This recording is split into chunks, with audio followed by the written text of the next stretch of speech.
पश्चिम बंगाल विधानसभा चुनाव के लिए टीएमसी ने 294 में से 291 सीटों पर अपने उम्मीदवार उतार दिए हैं। पश्चिम बंगाल की मुख्यमंत्री ममता बनर्जी ने भवानीपुर विधानसभा क्षेत्र छोड़ दिया है। वो इस बार नंदीग्राम से चुनाव लड़ेंगी।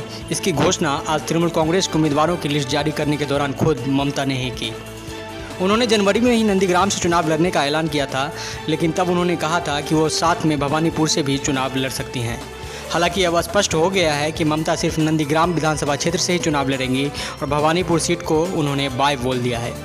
वैसे तो पार्टी ममता के इस निर्णय को मास्टर स्ट्रोक बता रही है, लेकिन हकीकत कुछ और ही है। पिछले कुछ आंकड़े और मौजूदा परिस्थितियां बताती हैं कि ममता ने यूं ही भवानीपुर सीट नहीं छोड़ी है, बल्कि उन्हें ऐसा करने पर मजबूर होना पड़ा है। इसके लिए एक नहीं अनेक कारण हैं। आइए एक एक कारण की तह में जानने की कोशिश करते हैं। भवानीपुर में खिसकता जनाधार। ममता दक्षिणी कोलकाता के भवानीपुर विधानसभा क्षेत्र से 2 बार चुनाव लड़ चुकी हैं। 2011 के उपचुनाव में यहां डाले गए कुल मतों का 77.6% ममता के हिस्से में आए थे और वो 50,000 से भी ज़्यादा वोटों के अंदर से जीती थी। लेकिन अगली बार 2016 के चुनाव में हिस्सेदारी काफ़ी घट गई। पिछली बार उन्हें कुल पड़े मतों का सिर्फ 48% मिले, यानी साफ है कि इस इलाके में ममता का जनाधार तेज़ी से खिसका है। इसकी एक वजह यह है कि ममता बनर्जी अक्सर बाहरी बनाम स्थानीय की बात करती हैं। इस कारण वहां गैर बंगाली मतदाता उनसे दूर जाने लगे। मज़े की बात है कि इस इलाके में 70% से ज़्यादा मतदाता गैर बंगाली और ख़ासकर गुजराती हैं और ममता अपने प्रचार अभियान में यह भी कह चुकी हैं कि बंगाल में गुजरात के लोग शासन नहीं करेंगे। इसी का नतीजा है कि 2019 के लोकसभा चुनाव में इस विधानसभा क्षेत्र से तृणमूल कांग्रेस के कैंडिडेट को अपने प्रतिस्पर्धी उम्मीदवार के मुकाबले सिर्फ 3,000 ज़्यादा वोट मिले। वहीं बगल के रास बिहारी विधानसभा क्षेत्र से सिर्फ 5,000 वोटों से पार्टी आगे रही। साफ है कि ममता ने भवानीपुर में अपनी घटती लोकप्रियता को भांप लिया है। नंदीग्राम ही क्यों, ये बड़ा सवाल है। ममता बनर्जी ने भवानीपुर छोड़कर नंदीग्राम पहुंची। पूर्वी मिदनापुर जिला स्थित यह वही नंदीग्राम है जहां 2007-8 के आंदोलन में 14 ग्रामीणों की पुलिस फायरिंग में मौत हुई थी। तब ममता बनर्जी ने इंडोनेशिया के सलीम ग्रुप की केमिकल फैक्ट्री के लिए वामपंथी सरकार की प्रस्तावित जमीन अधिग्रहण का जबरदस्त विरोध किया था। इसी आंदोलन ने वर्ष 2011 में प्रदेश से 34 वर्ष के वामपंथी शासन को उखाड़ फेंककर ममता को सत्ता की कुर्सी दिलाई थी।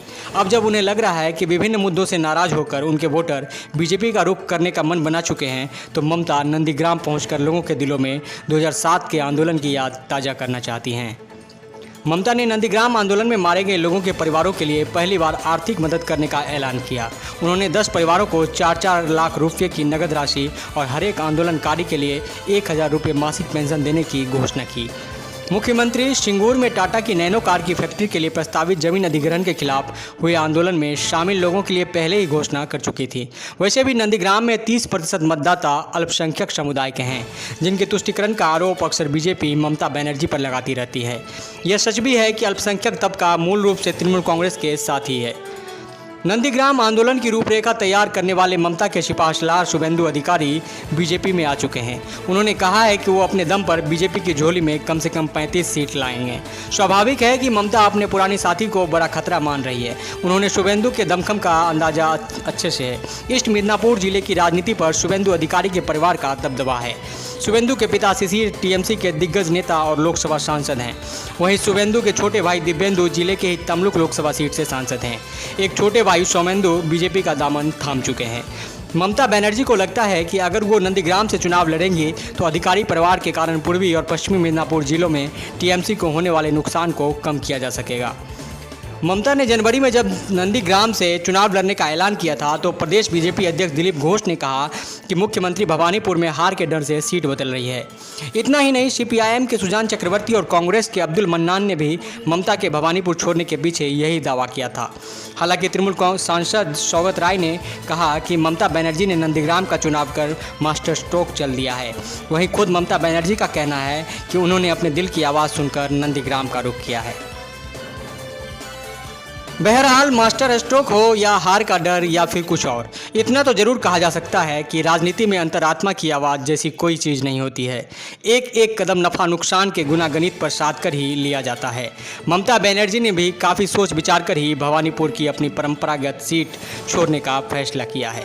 अब देखना दिलचस्प होगा कि इस सीट पर मुकाबला क्या रंग लाता है।